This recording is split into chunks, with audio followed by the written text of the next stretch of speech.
Welcome to 9 vibes. అబద్ధాలు ప్రచారం చేయడమే ప్రధాని మోడీ గ్యారంటీ అని ఏఐసిసి చీఫ్ మల్లికార్జున ఖార్గే అన్నారు.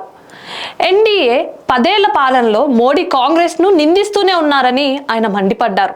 ఇప్పటికే ధరల పెరుగుదల, నిరుద్యోగం, ఆర్థిక అసమానతలు, రైతుల కష్టాలు వంటి అంశాల గురించి ఆయన ఎందుకు మాట్లాడడం లేదని ఖార్గే ప్రశ్నించారు.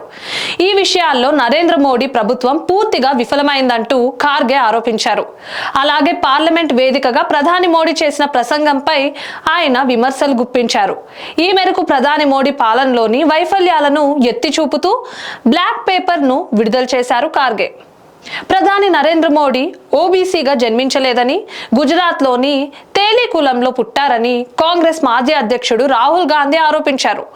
మోడీ కులాన్ని బీజేపీ ప్రభుత్వం 2000 సంవత్సరంలోనే ఓబీసీగా మార్చింది. ప్రధానమంత్రి ఉన్నత కులంలో జన్మించారు, కానీ నేను ఓబీసీగా పుట్టానని అబద్ధపు ప్రచారం చేసుకుంటున్నారు.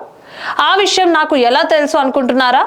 ఎందుకంటే ఆయన ఏ ఓబీసీని ఆలింగనం చేసుకోరు, ఏ రైతు లేదా కూలి చేయి పట్టుకోరు. ఆయన కేవలం అదానీ చేయి మాత్రమే పట్టుకుంటారు అని రాహుల్ అన్నారు. ఇలాంటి మరిన్ని అప్డేట్స్ కోసం స్టే ట్యూన్ టు 9 వైబ్స్.